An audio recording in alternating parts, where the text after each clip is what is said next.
Hello everyone, this is Devesh Joshi. I welcome you all on Winsome digital learning.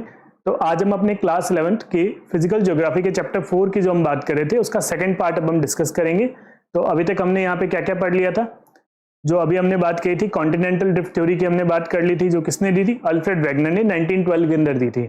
Then उसके बाद में हमने किसके बारे में बात की थी, हमने बात की थी आर्थर होम्स की जो कन्वेंशनल करंट थ्योरी है उसके बारे में हमने बात की थी। आज हम बात करने वाले हैं प्लेट टेक्टोनिक्स के बारे में। उससे पहले हम सी स्प्रेडिंग थ्योरी भी पढ़ चुके हैं, लेकिन सी स्प्रेडिंग थ्योरी का जो एक्चुअल जो आपको कॉन्सेप्ट है ना, वो प्लेट टेक्टोनिक्स के साथ में समझ आएगा, है ना। तो जैसे सी स्प्रेडिंग थ्योरी बेसिकली इस चैप्टर के अंदर नहीं होनी चाहिए थी, जो बीच के अंदर घुसाई भी एनसीईआरटी ने, वो थोड़ा सा बाद में दे सकते थे, या हम ओशन वाले चैप्टर उसके अंदर देख सकते थे, लेकिन ये रिलेटेड कॉन्सेप्ट है तो शायद इन्होंने इस वजह से यहाँ लिखा हुआ होगा इसको। तो अब हम इसको स्टार्ट करते हैं। प्लेट टेक्टोनिक्स, है ना। तो प्लेट टेक्टोनिक्स की जो हम बात कर रहे हैं उससे पहले हम देखें, अगर 1912 के अंदर किसने, अल्फ्रेड वैगनर ने, है ना, अल्फ्रेड वैगनर ने एक थ्योरी दी थी जिसका नाम क्या है, कॉन्टिनेंटल ड्रिफ्ट थ्योरी। उन्होंने क्या बताया था कि भाई पेंजिया एक पूरा कॉन्टिनेंट था, पेंथलासा था, बाद में वो ब्रेक हो गया, और आज जो प्रेजेंट कंडीशन हम देख रहे हैं वैसा हमेशा से नहीं था। पहले पूरा एक लैंड मास हुआ करता था, एक ओशन हुआ करता था पेंथलासा, है ना। पेंजिया के दो पार्ट बन गए थे, है ना, लोरेशिया और हमने बात की थी गोंडवाना। तो गोंडवाना से इंडिया आया था ना, लोरेशिया कौन सा नॉर्थ के अंदर मूव कर गया था, गोंडवाना जो था वो साउथ के अंदर आ गया था। वो सारी बातें हम लास्ट लेक्चर के अंदर कर चुके हैं। तो अभी हम इससे आगे निकल चुके हैं। तो 1912 के अंदर अल्फ्रेड वैगनर की थ्योरी हमने पढ़ ली थी। फिर हमने यहाँ पे बात की थी आर्थर होम्स की, है ना, कन्वेंशनल करंट थ्योरी उन्होंने दी थी, उसके बारे में भी हमने बात कर ली थी। भाई इसके अंदर conventional drift, continental drift theory के अंदर कुछ ड्रॉबैक्स थे, तो उनको दूर करते हुए आर्थर होम्स की जो थ्योरी थी वो आई थी। फिर हमने सी स्प्रेडिंग वगैरह के बारे में बात कर ली थी। अब हम प्लेट टेक्टोनिक्स पे हैं। तो ये देखो, जो बीच में कुछ लूप होल्स हैं कॉन्टिनेंटल ड्रिफ्ट थ्योरी के और इनके, तो उनको पूरे को मर्ज करते हुए हमें पूरा ये सारा सिस्टम समझा देगी कि जो प्रेजेंट अर्थ है वो किस तरीके से है, क्या उसके अंदर सारी चीजें हुई है, उन सबके सारे डॉट्स यहाँ आके कनेक्ट हो जाएंगे। तो देखिए, प्लेट टेक्टोनिक्स के अंदर प्लेट क्या होती है, सबसे पहली चीज, प्लेट ये वो कोई पोहा जलेबी वाली प्लेट नहीं है। ये प्लेट क्या है, अर्थ के अंदर प्लेट्स हैं। प्लेट कौन कौन से टाइप की हैं, दो टाइप की प्लेट्स हैं हमारे पास में। एक है हमारे पास में कॉन्टिनेंटल प्लेट, दूसरी है हमारे पास में ओशनिक प्लेट। क्या होती है प्लेट्स, उनके बारे में बात करेंगे। सबसे पहले प्लेट टेक्टोनिक की जो थ्योरी है वो किसने दी, उससे हम शुरुआत कर रहे हैं। तो प्लेट टेक्टोनिक की थ्योरी 1967 के अंदर किसने दी, मैकेंजी एंड पार्कर ने दी और मॉर्गन ने दी। ठीक है, तो ये आपके पास में एमसीक्यू के अंदर ऐसा क्वेश्चन भी आ सकता है कि आपको मिक्स एंड मैच करना हो, तो 1912 के अंदर ये, 1930 के अंदर ये, 1967 के अंदर ये, है ना। तो मैकेंजी एंड पार्कर ने दी, मॉर्गन का भी आप नाम इसके अंदर साथ में ध्यान रखें। तो इन्होंने ये थ्योरी दी थी। Independently collected the available ideas and came out with another concept termed plate tectonic. ठीक है, प्लेट टेक्टोनिक के साथ में इन्होंने बात करी। टेक्टोनिक प्लेट बेसिकली होती क्या है, टेक्टोनिक प्लेट, उसके बारे में हम देख रहे हैं। A tectonic plate, also called lithospheric plate, is a massive, irregularly shaped slab of solid rock, generally composed of both continental and oceanic lithosphere। देखो क्या बात कही है एनसीईआरटी ने, बहुत बढ़िया बात कही है। जो भी बात कही है समझते हैं इसको। देखो क्या कहा इन्होंने, टेक्टोनिक प्लेट जो एक होती है वो क्या होता है, बेसिकली एक लिथोस्फेरिक प्लेट होती है। हमने जो लास्ट चैप्टर के अंदर बात करी थी, लिथोस्फेयर जो है ना, अपर मोस्ट जो हमारे पास में सेक्शन था, वो मिलाकर के स्टेनोस्फेयर, लिथोस्फेयर, हमने इस तरीके से सबकी बात की थी। तो लिथोस्फेयर वाला जो पार्ट था जिसके ऊपर हम देख रहे हैं कि सारा जो हमारी ह्यूमन लाइफ एग्जिस्ट कर रही है ना, वो वाली जो सरफेस थी, लिथोस्फेरिक प्लेट क्या होती है, एक हमारे पास में सॉलिड रॉक होती है। क्या होती है, एक सॉलिड रॉक होती है जो कॉन्टिनेंटल भी हो सकती है और ओशनिक भी हो सकती है। यानी दो टाइप आ गए, एक कॉन्टिनेंटल और एक ओशनिक। देखो यहाँ पे, देखो ये हमारे पास में इस तरीके से एक है। ठीक है, कौन कौन सी प्लेट्स हो सकती हैं उसके बारे में अभी हम यहाँ पे बात कर रहे हैं।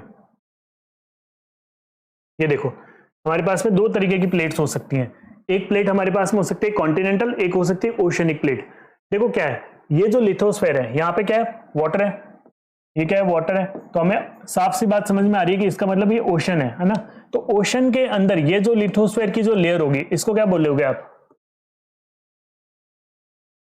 ओशनिक क्रस्ट या ओशनिक प्लेट, है ना, ओशनिक प्लेट ये हो जाएगी। जो लिथोस्फेयर यहाँ पे आ रहा है, ये जो लिथोस्फेयर ओशन के नीचे वाला जो जस्ट लिथोस्फेयर है उसको आप बोल दोगे ओशनिक प्लेट। इसी तरीके से कॉन्टिनेंट के नीचे वाला जो आ रहा है, ये वाला जो पूरा पार्ट है, क्या है, कॉन्टिनेंटल प्लेट।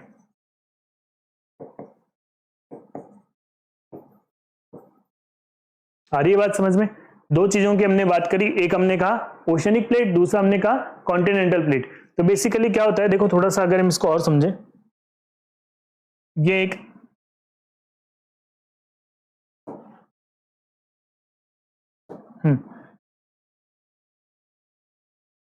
ये इस तरीके से मान लीजिए आपके पास में पूरा क्या है, यहाँ पे वाटर वाटर वाटर वाटर भरा हुआ है, ठीक है ना, तो ये वाटर है पूरा,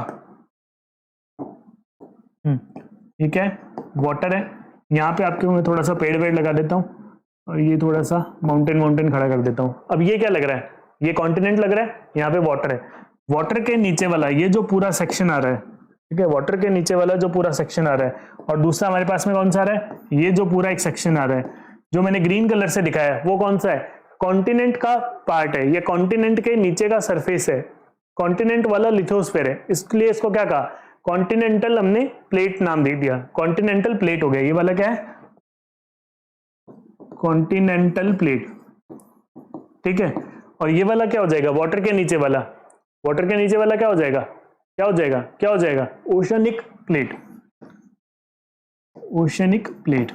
आ रही है बात समझ में, ठीक है ना। तो ये वाली प्लेट जो है कॉन्टिनेंटल प्लेट और ओशनिक प्लेट में, अच्छा कल जो पढ़ाया था उससे रिलेटेड एक चीज पूछता हूँ, ओशनिक प्लेट और कॉन्टिनेंटल प्लेट दोनों में से पुराना कौन सा होता है, पुराना कौन सा है, ऑब्वियसली कॉन्टिनेंटल प्लेट पुराना है। क्यों पुराना है उसके बारे में हम कल बात कर चुके हैं, ठीक है। तो यहां देखिए भाई, ये जो हमारे पास में कॉन्टिनेंटल प्लेट होता है, एक होता है हमारे पास में ओशनिक प्लेट। चलिए ये बात यहां पे हमें समझ आ गई है। फिर हमें क्या कहा है, the lithosphere includes the crust and the top mental with its thickness range varying between 5 and 100 in oceanic part and about 200 kilometre in the continental areas।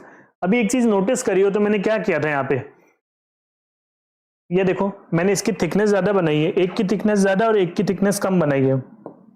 ये जो है ना, ये इसकी थिकनेस मैंने ज्यादा बनाई है, कौन सा था, कॉन्टिनेंटल प्लेट। लेकिन दूसरे वाले की ये जो थिकनेस है ना, ये वाली मैंने कम बनाई है, ठीक है। तो इसका मतलब क्या, जो कॉन्टिनेंटल प्लेट है उसकी थिकनेस ज्यादा होती है और जो ओशनिक है उसकी थिकनेस कम होती है। इसकी थिकनेस अप टू 200 किलोमीटर तक जा सकती है और इसकी कितनी जाती है, लगभग 100 किलोमीटर तक ही जा सकती है ना। तो ये इस तरीके से हमें देखने को मिलती है, ठीक है। और क्या बताया, 200 kilometre in continental areas. A plate may be referred to as a continental plate और oceanic plate depending on which of the two occupy a larger portion of the plate, ठीक है ना। जो प्लेट बेसिकली क्या होती है कि ये मूवमेंट कर सकती है, मूवमेंट क्यों कर रही है, मैग्मा की वजह से मूवमेंट कर रही है, ठीक है ना। क्यों मूवमेंट कर रही है, देखो मैग्मा की वजह से मूवमेंट कर रही है, हमने बात की थी ना, ये पूरा मैग्मा है, ये क्या है, मैग्मा है। अब ये मैग्मा बेसिकली क्या हो रहा है, टेम्परेचर डिफरेंस की वजह से इसके अंदर ऐसा मूवमेंट हो रहा है। अब ये इस तरीके से मूवमेंट हो रहा है। अब जब ये मूवमेंट हो रहा है ना, ये मूवमेंट हमें क्या चीज दिखा रहा है कि ये जो लिथोस्फेयर किसके ऊपर जो टिका हुआ है, ये एस्थेनोस्फेयर के ऊपर, जहां पे मैग्मा है उसके ऊपर जो टिका हुआ है। अब क्या होगा, यहां से जैसे मैग्मा एक ऑपोजिट डायरेक्शन में पूरा मूवमेंट कर रहा है, देखो ये एक पूरा एक साइकिल है, ये पूरा एक ऐसे साइकिल चल रहा है ना, ये एक पूरा एक ऐसे साइकिल चल रहा है। इस डायरेक्शन में जब ये मूव करेगा तो कंटिन्यूअसली प्रेशर लगाएगा लिथोस्फेयर के इस पार्ट पे, तो यहां से ये क्या हो जाएगा, सेपरेट हो जाएगा। ये मतलब सेपरेट मतलब ये इस डायरेक्शन के अंदर मूवमेंट करना स्टार्ट कर देगा। और दूसरा वाला अगर हम बात करें तो उसका देखो सर्कल कुछ इस तरीके से है ना। तो ये क्या दिखा रहा है हमें कि ये वाला जो पार्ट है लिथोस्फेयर का, वो ऑपोजिट डायरेक्शन के अंदर मूव करेगा। यानी एक ही लिथोस्फेयर के पार्ट दो अलग अलग डायरेक्शन में मूव कर सकते हैं, इनको हम दो प्लेट कहेंगे। एक बात समझ में आ रही है, इन्हीं को हम क्या कहेंगे, दो प्लेट्स कहेंगे। अब ये दोनों क्या है, कॉन्टिनेंटल प्लेट भी हो सकती है, दोनों ओशनिक भी हो सकती है, कॉन्टिनेंटल और ओशनिक भी हो सकती है ना। ये ऐसा भी तो हो सकता है, देखो कि जैसे देखो ये जैसे ये पूरा हमारे पास में क्या है, अर्थ का एक सरफेस है, तो उसका एक सरफेस का एक लेयर लिया। अभी सरफेस ऑफ लेयर के अंदर, अर्थ के सरफेस में देखो एक कुछ इस तरीके से मैं बता रहा हूँ, ये यहाँ पे पूरा क्या है, ओशन वाला पार्ट है ना। ये क्या है, वाटर है, यानी ओशन लिख देता हूँ मैं यहाँ पे, ठीक है भाई, ये बात समझ में आ रही है, ओशन है यहाँ पे। ये जो पूरा पार्ट है जहाँ पे थोड़े पेड़ वेड़ दिखा दिए मैंने आपको, है ना, ढंग से दिखाते हैं आपको, ऐसे जल्दी हुई अजीब क्या करनी, ये दिखा दिया। फिर ये ऐसे माउंटेन वाउंटेन दिखा दिए। इससे आपको क्या फील आ रहा है, ये कॉन्टिनेंट वाला पार्ट है ना, ये कॉन्टिनेंट वाला पार्ट है, ये वाला कौन सा, ओशन वाला पार्ट है, ठीक है भाई। कॉन्टिनेंट और ओशन अभी हमने सेपरेट कर दिए, है ना। अब इसमें हम क्या देखना चाह रहे हैं, कॉन्टिनेंट और ओशन वाले जो पार्ट्स हैं, एक तो ओशन की थिकनेस कम है, कॉन्टिनेंट वाले की थिकनेस ज्यादा है, ठीक है ना। यहाँ पे क्या हो रहा होगा अंदर की तरफ, जैसे मैग्मा है ना। अब इस पूरे के अंदर ये देखो कि कुछ इस तरीके से मैग्मा मूव कर रहा होगा, दूसरा कुछ इस तरीके से मूव कर रहा होगा। देखो अभी अभी मैंने दिखाया ना आपको ये वाला, देखो ये वाला पार्ट है ना, ये पूरा क्या था, एक ही तो लिथोस्फेयर का सेक्शन था, ये वाला पूरा एक ही तो लिथोस्फेयर का सेक्शन था। इस पूरे एक ही लिथोस्फेयर के सेक्शन के अंदर दो अलग अलग डायरेक्शन में चल रही थी ना भाई। ये मैग्मा की जो आप देख रहे हो एरो आ रही है, वो क्या कर रही है, या तो इधर जा रही है राइट में, या जा रही है वो लेफ्ट के अंदर। राइट या लेफ्ट में उसका मूवमेंट हो रहा है, लेकिन ऊपर तो पूरा एक ही लिथोस्फेयर है। यानी एक ही लिथोस्फेयर के दो पार्ट बन जा रहे हैं, एक के ऊपर प्रेशर इधर लग रहा है राइट में, एक के ऊपर लग रहा है लेफ्ट में, दोनों पे अलग अलग डायरेक्शन में प्रेशर लग रहा है, ठीक है ना, दोनों पर अलग अलग डायरेक्शन में प्रेशर लग रहा है। यानी ये क्या करेंगे, इफेक्टिवली ये दो प्लेट्स का काम करेगा। है तो दोनों कॉन्टिनेंट का ही पार्ट, ये भी क्या है कॉन्टिनेंट ही तो है ना, ये भी क्या है कॉन्टिनेंट है, दोनों है तो कॉन्टिनेंट ही, लेकिन फिर भी ये इफेक्टिवली क्या दो प्लेट्स का काम करेंगे, दोनों अलग अलग हो रहे होंगे, डाइवर्ज हो रहे होंगे यहाँ पे, है ना, दोनों एक दूसरे से दूर जा रहे होंगे। लेकिन यहाँ पे मान लो देखो दूसरा कोई होगा, है ना, वो इस तरीके से क्या करे, ओशन वाला जो होगा सेक्शन,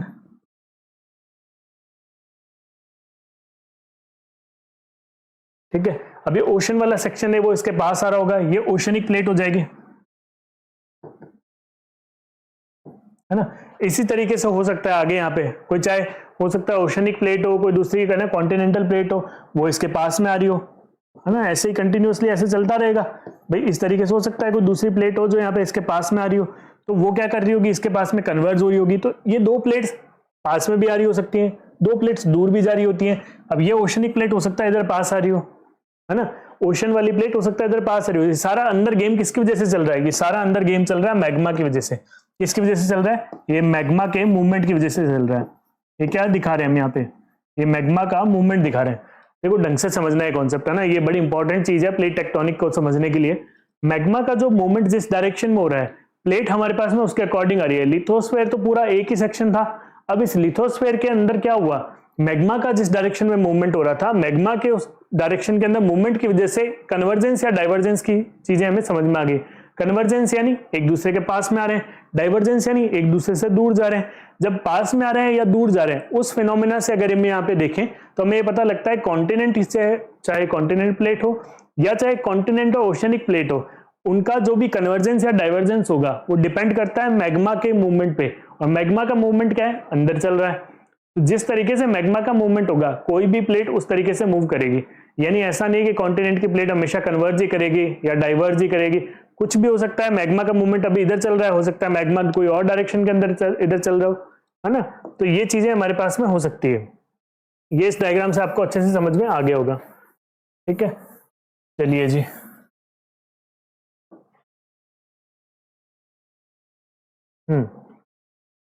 तो आगे देखते हैं।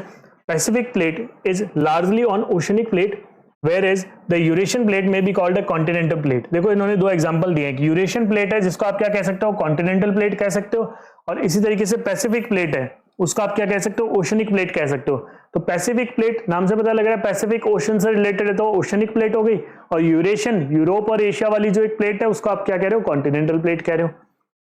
The theory of plate tectonics proposes that the earth lithosphere is divided into 7 major and some minor plates।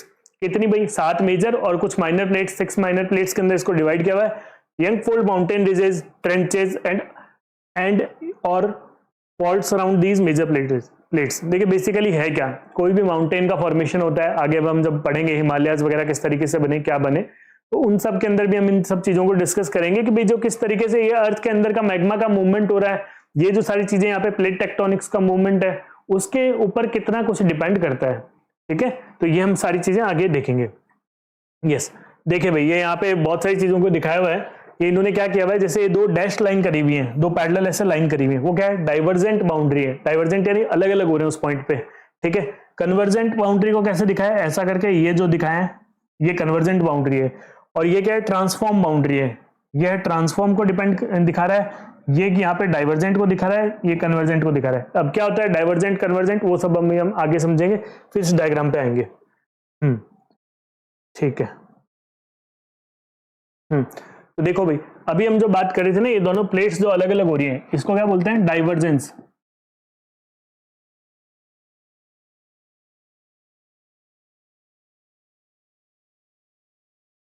ठीक है, ये क्या हो रही है, कन्वर्जेंस, ठीक है, ये कन्वर्जेंस हो रहा है, ये डाइवर्जेंस हो रहा है, जो दूर जा रही है वो डाइवर्जेंस है, जो पास आ रही है वो कन्वर्जेंस है, इस बात को हमें ध्यान रखना है, ठीक है।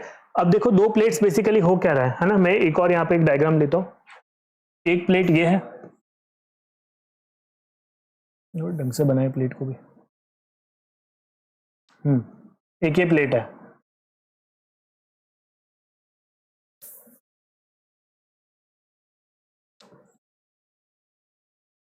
एक ये प्लेट है, दूसरी ये प्लेट है, ठीक है। अब इन दोनों प्लेट्स के बीच में दो टाइप के मूवमेंट हो सकते हैं, कन्वर्जेंस या डाइवर्जेंस। कन्वर्जेंस या डाइवर्जेंस किस तरीके से होगा कि देखो दो प्लेट्स जो है वो एक दूसरे की तरफ आ रही है, दोनों प्लेट्स एक दूसरे की तरफ आ रही है, ये प्लेट का मूवमेंट और ये प्लेट का मूवमेंट इस तरफ हो रहा है, ठीक है ना। सेम टाइम के ऊपर मान लीजिए मैं एक और प्लेट को यहाँ पे रख दूं, ये एक प्लेट है, ये दूसरी वाली प्लेट है, ठीक है ना, इसका भी मूवमेंट क्या है, इसी तरीके से हो रहा है।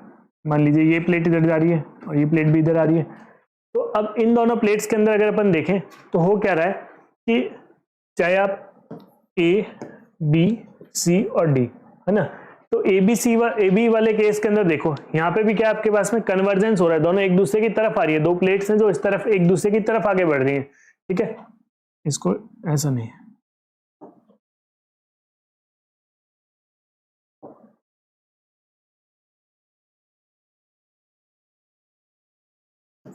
ये प्लेट इधर जा रही है, ये प्लेट इधर जा रही है, तो सी और डी के अंदर क्या हो रहा है, यहाँ पे डाइवर्जेंस हो रहा है, ठीक है ना, डाइवर्ज हो रही है ये, है ना। तो डाइवर्जेंस और कन्वर्जेंस, हमें ये बात समझ आ रही है कि दो प्लेट्स का पास आना, दो प्लेट्स का दूर जाना, कन्वर्जेंस और डाइवर्जेंस का एक फिनोमिना होता है। ये देखो, यहां देखो देखो हुआ क्या, सारी कहानी कहां से हुई, हमने जो कल बात की थी मैग्मा वाली, है ना, ये मैग्मा वाली हमने कल बात करी थी, जिसमें क्या कर रहा था, मैग्मा जो है, ये रहा मैग्मा, बड़ी काम की चीज है मैग्मा। मैग्मा का क्या हो रहा है, मूवमेंट हो रहा है, जैसे जैसे मैग्मा का मूवमेंट हो रहा है उसके अकॉर्डिंग, जैसे जैसे मैग्मा का मूवमेंट हो रहा है उसके अकॉर्डिंग प्लेट्स का मूवमेंट आ रहा है, मैग्मा के मूवमेंट पर डिपेंड कर रहा है, ठीक है।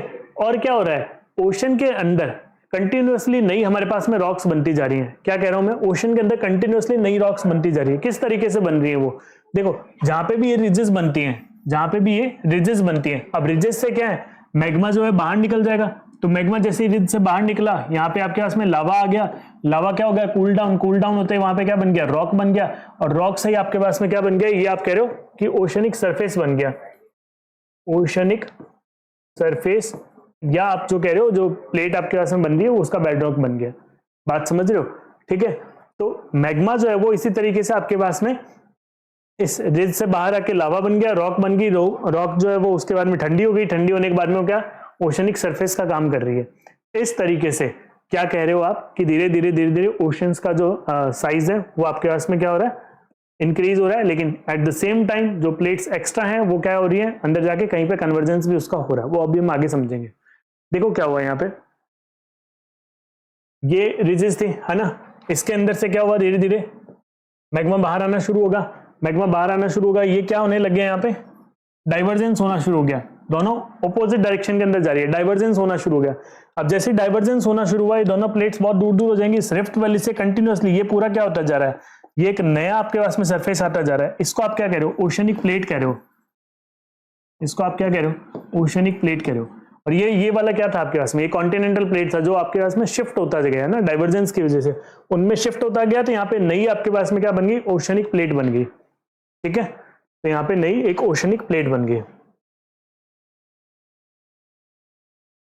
यस।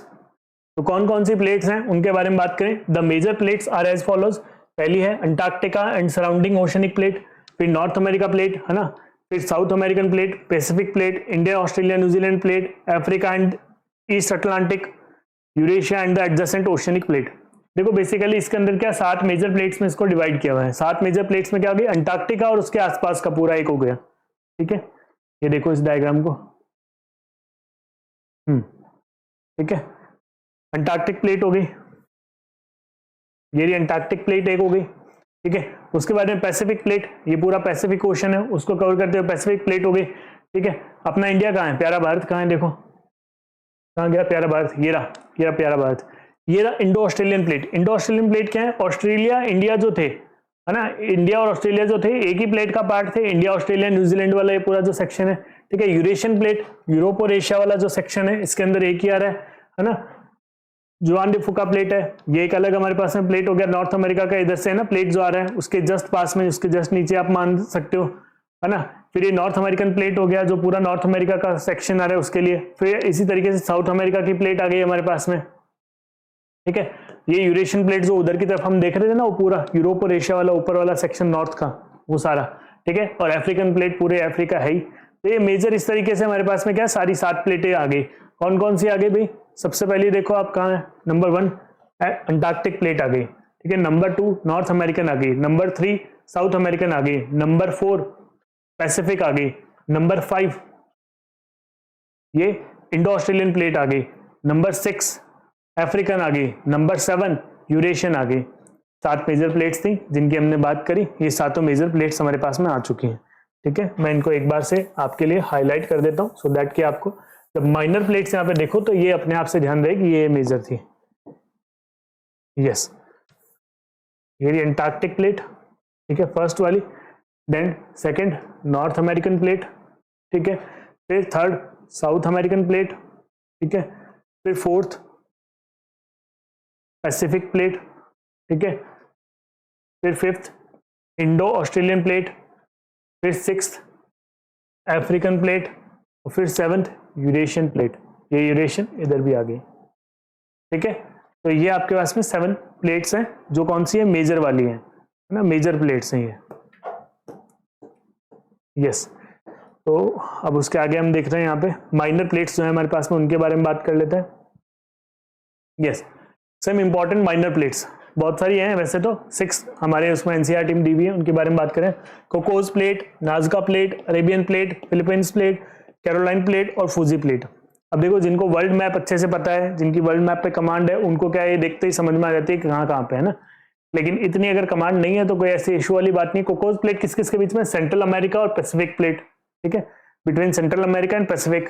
नाजका प्लेट कहाँ है? South America and Pacific plate. थोड़ा सा मैप को देख करके आपको प्रैक्टिस करनी पड़ेगी, उसके साथ में हो जाएगा। अरेबियन प्लेट क्या है? सऊदी अरेबिया वाला जो पूरा है ना, अरब पेनिनसुला जो आप बात करते हैं ना, अरब वाला जो पूरा रीजन है वो। फिर फिलिपाइन प्लेट है, जो कौन सा? एशियाटिक एंड पैसिफिक प्लेट के बीच में, है ना। फिलीपींस वाला जो पूरा वो सेक्शन आ रहा है साउथ ईस्ट के अंदर, वो वाला इंडिया के, है ना। कैरोलाइन प्लेट है between the Philippine and Indian plate, north of New Guinea, है ना। तो कैरोलाइन की वाली की बात होगी, कौन सा? ये कैरोलाइन पेरू के पास में आता है। पेरू के अंदर एक सिटी है, आप वर्ल्ड मैप में पढ़ते हो कि पेरू के अंदर एक सिटी आती है, तो उसके बारे में बात करें। फिलीपींस और इंडियन प्लेट के नॉर्थ में इधर न्यू गिनी और से ये जो पूरा सेक्शन आता है पेरू के इधर तक, है ना। फिर फूजी प्लेट है, जो नॉर्थ ईस्ट ऑफ ऑस्ट्रेलिया, है ना, ऑस्ट्रेलिया के ऊपर की तरफ जो ओशियाना वाला जो आप बात करते हो ना, वो वाला पूरा सेक्शन हो गया।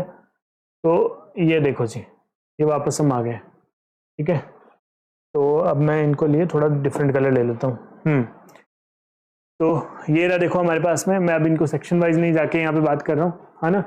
तो ये आपके पास में फिलिपाइन प्लेट आ गया, इधर ये कैरोलाइन प्लेट आ गया, है ना। फिर इधर ये जुआन डी फुका प्लेट आ गया। फिर इधर ये कैरिबियन प्लेट आ गया। फिर कोको प्लेट आ गया। इधर ये नाजका प्लेट आ गया, है ना। स्कोशिया प्लेट आ गया। अरेबियन प्लेट आ गया, है ना। तो इस तरीके से बहुत सारी प्लेट्स जो हमने अभी बात की थी, फिजी प्लेट वगैरह, वो सब आपको देखने को मिल जाएंगे जस्ट इसके थोड़ा सा ऊपर ही, है ना। फिलिपाइन प्लेट वगैरह वो सब हो ही गए हमारे। तो इस तरीके से आप वर्ल्ड मैप के अंदर इनको मैप करके देख सकते हो। ये जो मैंने ग्रीन कलर से किया है माइनर है, जो मैंने येलो से किया है वो क्या है? मेजर है, ठीक है। अब इस डायग्राम को एक बार हम वापस से रेफर करेंगे, जब हम ये कन्वर्जेंस डाइवर्जेंस के बारे में बात करेंगे ना, तो उस टाइम पे एक बार फिर से हम आएंगे। यस,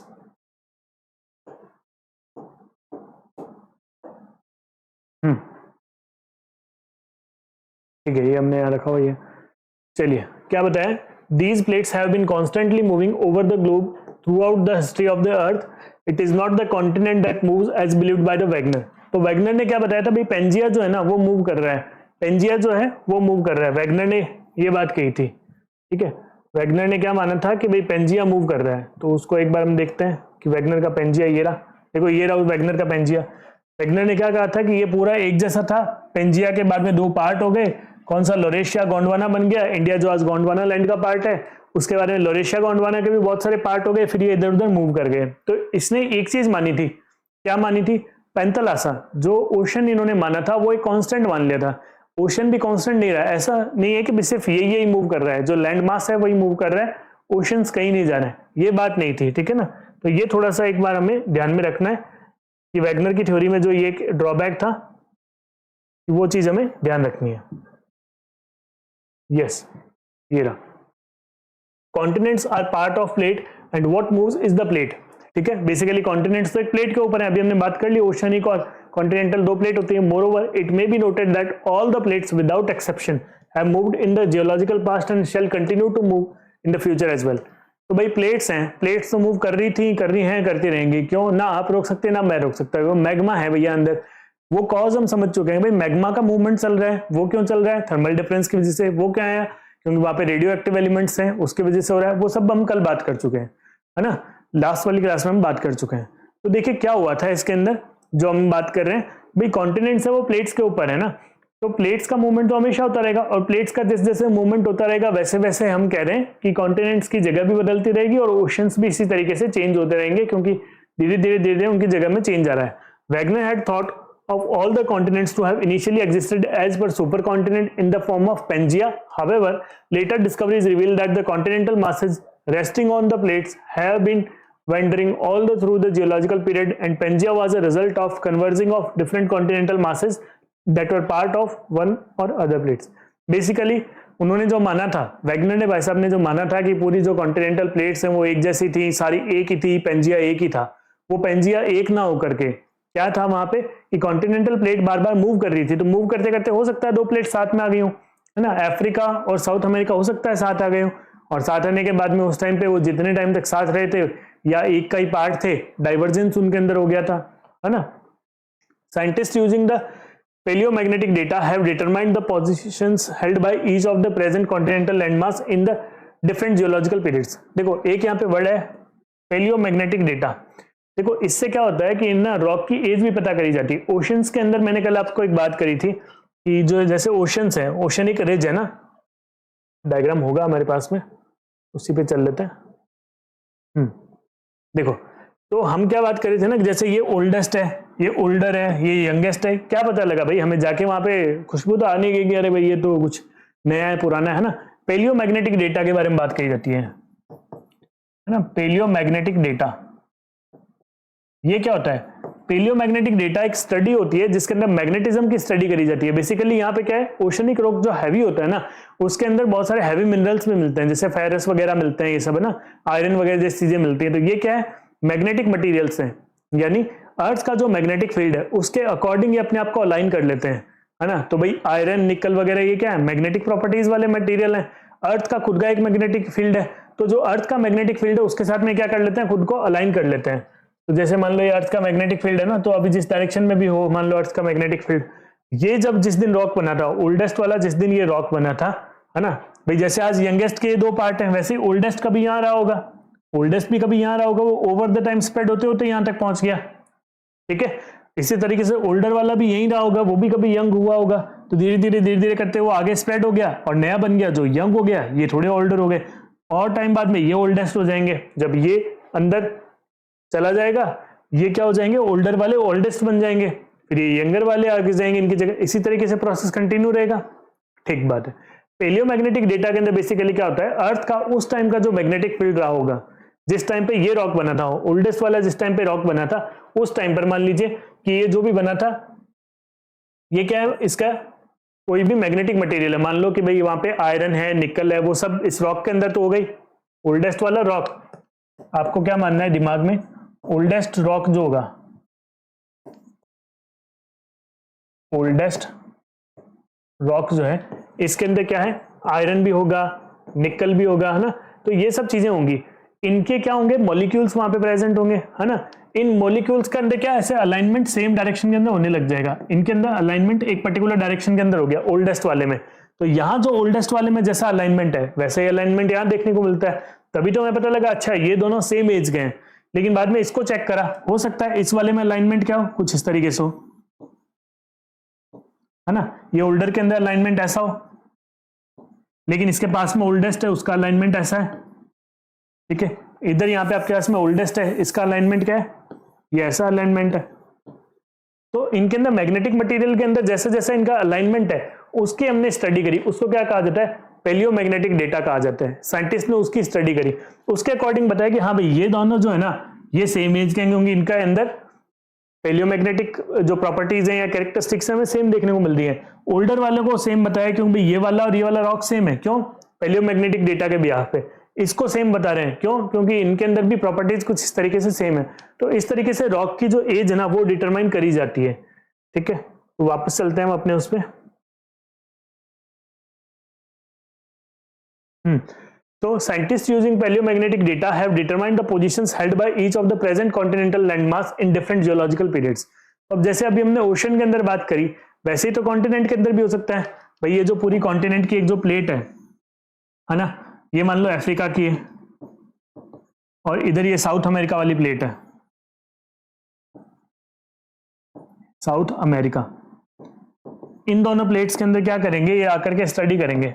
ठीक है, इसकी स्टडी करी, यहां से स्टडी करा, मान लो इसका पैलियोमैग्नेटिक डेटा में आपको कुछ पता लगा कि हाँ भाई इसके अंदर तो अलाइनमेंट कुछ इस डायरेक्शन में आ रहा है। अफ्रीका में भी चेक करा कि हाँ भाई ये अलाइनमेंट कुछ सेम डायरेक्शन का आ रहा है, इसका मतलब ये दोनों कभी जुड़े हुए रहे होंगे।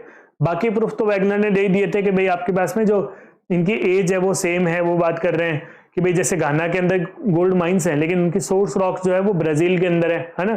तो वो सब चीजें, वो सब क्यों थी, वो पैलियोमैग्नेटिक डेटा से आप उन सबको वेरीफाई कर सकते हो कि हाँ ये कभी एक ही पार्ट रहे होंगे। आ रही है बात समझ में? कैसे वेरीफाई कर सकते हो, पैलियोमैग्नेटिक डेटा के साथ आप उनको वेरीफाई कर सकते हो और बता सकते हो कि भाई एक ही जियोलॉजिकल पीरियड्स हैं, इनकी एज क्या है, सेम रही होगी। ठीक है ना, तो ये चीज है। तो ये आपकी एक बुक के अंदर दिया हुआ है। ठीक है, जो वही अभी हमने बात करी थी, जो वैगनर भाई साहब ने बताया था, वही वाली सारी सी बात है। इस तरीके से भाई पास्ट 540 मिलियन ईयर्स के अंदर जो मूवमेंट होता रहा है भाई, Africa, south America, Antarctica, Australia, India, China, north America, Europe और साइबेरिया। सॉरी। तो ये वाला जो सारा पार्ट है ना, ये इस तरीके से हमें बताया कि भाई आज इनका जो प्रेजेंट, ये क्या है, इनका प्रेजेंट है, ये प्रेजेंट है। प्रेजेंट जो आया था 540 मिलियन ईयर्स पहले, देखो कितना अलग था। इंडिया कहाँ है, ढूंढो इसके अंदर कहाँ इंडिया। ठीक है, उसके बाद में फिर 420 मिलियन ईयर्स में ये कंडीशन हुई थी, फिर 300 में ये, फिर 120 में और प्रेजेंटली ये। तो इस तरीके से इनका मूवमेंट कंटिन्यूसली चलता रहा था, है और आगे भी रहेगा। ठीक है, आई बात समझ में? तो ये बात हमें ध्यान रखनी है, जो वैगनर वाली बात थी वही है। Then positions of Indian subcontinent, mostly peninsular India, is traced with the help of the rocks analyzed from the Nagpur area. ठीक है, तो इंडिया के अंदर कौन सा एरिया है भाई जिससे ये सारा आप सैंपल वगैरह लेकर के पूरा करते हो, नागपुर एरिया के अंदर। ठीक है, पोजीशन ऑफ इंडियन सबकॉन्टिनेंट, भाई इंडिया जो था पहले, कल कहाँ था, आज कहाँ है ना। इंडिया पहले कहाँ था और अब कहाँ है, तो प्रेजेंटली इंडिया यहाँ पे है। तो इंडिया की जो पोजीशन यहाँ से इस वाले से लेकर के और इस वाले तक आई है, कितने टाइम में, 540 मिलियन ईयर्स से प्रेजेंट तक में जो सारी कंडीशन आई है, जो भी इंडिया की पोजीशन आई है, उसको किस तरीके से आप चेक करते हो, नागपुर एरिया के अंदर आपको जो रॉक्स मिले उनसे आप चेक करते हो। ठीक है ना, मोस्टली पेनिनसुलर इंडिया के अंदर। पेनिनसुलर इंडिया कौन सा है, ये पेनिनसुलर वाला पार्ट, ये वाला जो है ना इंडिया का, इधर ये वाला करके, ये वाला जो पार्ट, इसको आप पेनिनसुलर पार्ट बोलते हो। पेनिनसुलर, तीन तरफ ओशन लगता है, वो वाला पार्ट पेनिनसुलर कहा जाता है। ठीक है, चलो। These are three types of plate boundaries, तीन तरीके की प्लेट बाउंड्रीज होती हैं। देखो एनसीईआरटी का ये वाला जो चैप्टर है ना, आज की क्लास के अंदर सबसे ज्यादा इंपॉर्टेंट अगर कोई चीज आ रही है ना तो अब आ रही है। पूरा फोकस यहाँ पे रखना जो चीज बताने जा रहा हूँ। ठीक है, बहुत इंपॉर्टेंट चीज है, बहुत ज्यादा एग्जाम्स में पूछी जाती है, बहुत अच्छा कॉन्सेप्ट वाली चीज है, सब कुछ समझ में आ जाएगा, सारी चीजें लिंक कर जाएगी अगर इसको ढंग से समझ लिया तो। चलो, there are three types of plate boundaries. कौन सी है? एक तो डाइवर्जेंट बाउंड्रीज। ठीक है, एक क्या कहा, divergent boundaries, way new crust is generated. देखो यहाँ पे कुछ कीवर्ड्स आ रहे हैं, उनको मैं क्या हाईलाइट करते जाऊंगा, उसके बाद में इनको एक एक करके समझाऊंगा। Where new crust is generated as the plates pull away from each other. क्या करती है? Pull away from each other. The sides where the plates move away from each other are called spreading sides. The best known example of the divergent boundaries in the mid Atlantic ridge. At this the American plate is और are separated from the Eurasian and African plate. ठीक है, ये इसका एक example दिया हुआ है। ठीक है, फिर उसके बाद में कन्वर्जेंट बाउंड्रीज है ना, यहां से इंपॉर्टेंट चीजें शुरू हो रही है, थोड़ा समझना। चलो पहले इसको देख ही लेते हैं। देखो क्या है, डाइवर्जेंट बाउंड्रीज में क्या होता है, न्यू क्रस्ट इज जनरेटेड, है ना। क्या था यहाँ पे, मान लीजिए आपके पास में ये पूरा एक कॉन्टिनेंटल वाला पार्ट था, है ना। अब इसके अंदर क्या हो रहा था भाई, मैग्मा जो है ना उसका मूवमेंट कुछ इस डायरेक्शन के अंदर, दो डायरेक्शंस में हो रहा था। इसका मतलब मैग्मा का मूवमेंट जब दो अपोजिट डायरेक्शन के अंदर हो रहा है तो यहां पर क्या होने लग जाएगा, एक फॉल्ट क्रिएट हो जाएगा, है ना, एक फॉल्ट क्रिएट हो जाएगा। जैसे एक फॉल्ट क्रिएट होगा इसका मतलब ये वाला पार्ट इधर जाएगा, ये वाला पार्ट इधर जाएगा। मैग्मा का मूवमेंट हमें बता रहे हैं ना भाई, हम तो कुछ नहीं कह रहे, ये क्या है, मैग्मा, ये मैग्मा का मूवमेंट है जो हमें ये बात कह रहा है कि ये दोनों ऑपोजिट डायरेक्शंस के अंदर जाएंगे। जब ये दोनों ऑपोजिट डायरेक्शंस के अंदर जाएंगे तो ये क्या कहेंगे, हमारे पास में न्यू क्रस्ट का जनरेशन करेंगे, क्योंकि मैग्मा फिर क्या होगा, बाहर आ जाएगा, है ना। मैग्मा जो होगा वो बाहर आ जाएगा, क्या बनाएगा, लावा, और इस लावा से क्या बनेगा, नया रॉक, और रॉक को आप क्या कह सकते हो, नया एक क्रस्ट बन गया। बात समझ में आई, ये पूरा एक साइकिल है। मैग्मा बाहर आते क्या बन गया, लावा, लावा से वो ठंडा होते रॉक बना, रॉक को आपने क्या कहा, ये क्रस्ट है, एक सरफेस आपके पास में आ गया, ठीक है। जैसे पुल अवे होते हैं, जब जैसे ही उनके अंदर डाइवर्जेंस होता है तो डाइवर्जेंस का रिजल्ट क्या है, न्यू क्रस्ट बनना, नई रॉक बनना, ठीक है। जैसे आप क्या कहते हो, मिड अटलांटिक रीज के अंदर आपको पता लग रहा है कि भाई इस तरीके से नया नया बनते जा रहा है। वो अभी मैंने आपको एक डायग्राम दिखाया था ना, देखो एक पिक्चर दिखाया था मैंने आपको, ये देखो ये क्या हो रहा है, यही तो बात होती है, डाइवर्जेंस वाला खेला ही तो हो रहा है यहाँ पे, हाँ खेला उबे, तो यहाँ देखो क्या खेला हो रहा है, समझो इसको। यहाँ से क्या हो रहा था, मैग्मा का मूवमेंट जो था अपोजिट डायरेक्शन में हुआ होगा, तभी तो यहाँ पे डाइवर्जेंस वाली चीज हो रही है, ये इधर भाग रहा है और ये इधर भाग रहा है, दोनों अपोजिट डायरेक्शन में जा रहे हैं, डाइवर्जेंस हो रहा है, डाइवर्जेंस हो रहा है, यहाँ पे क्या बन रहा है, नया सरफेस बन रहा है, ये पूरा क्या बन रहा है, न्यू क्रस्ट बन रहा है, क्या बन रहा है, ये न्यू क्रस्ट बन रहा है। तो इस तरीके से देखो ये कितना सारा करते करते धीरे धीरे न्यू क्रस्ट इतना सारा बन गया। ये पूरा क्या है, न्यू क्रस्ट है, ये पूरा क्या है, न्यू क्रस्ट है, ये बात को आप ध्यान से समझो, ठीक है। डाइवर्जेंस हो रहा था, यहाँ पे क्या हो रहा था, डाइवर्जेंस हो रहा था, और डाइवर्जेंस के रिजल्ट का फिनोमिना क्या है, न्यू क्रस्ट बनना होता है। आगे बात समझ में आ जानी चाहिए।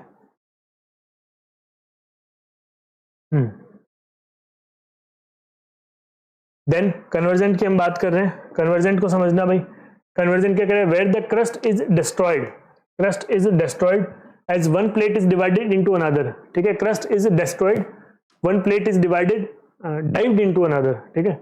one plate is dived into another, sorry, one plate is dived into another, the location where sinking of the plate occurs is called subduction zone, there are three ways in which convergence occur, ठीक है। क्या कह रहे हैं, convergence के तीन तरीके हैं जो जिस तरीके से हो सकता है।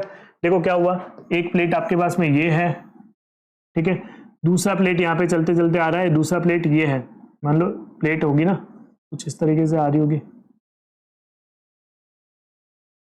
ये क्या हो रहा है, ये सबडक्शन हो रहा है, ये है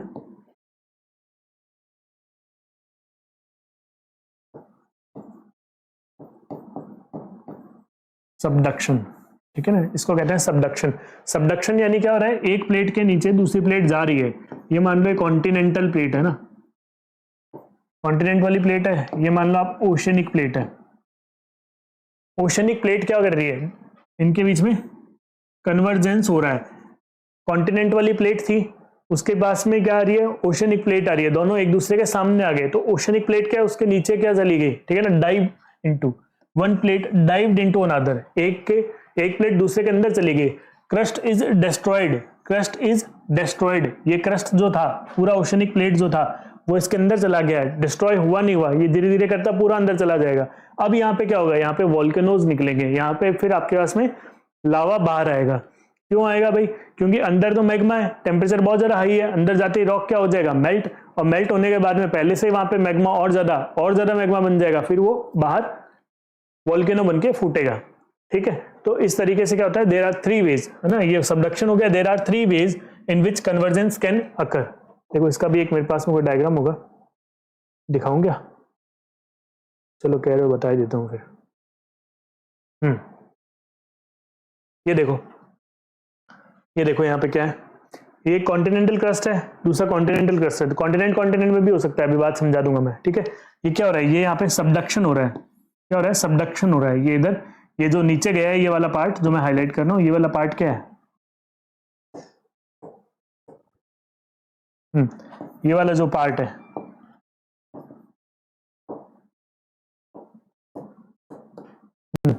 ये वाला जो पार्ट है, ये क्या है, सबडक्शन हो रहा है ना। ये वाला जो पूरा जोन है सबडक्शन जोन है, ठीक है।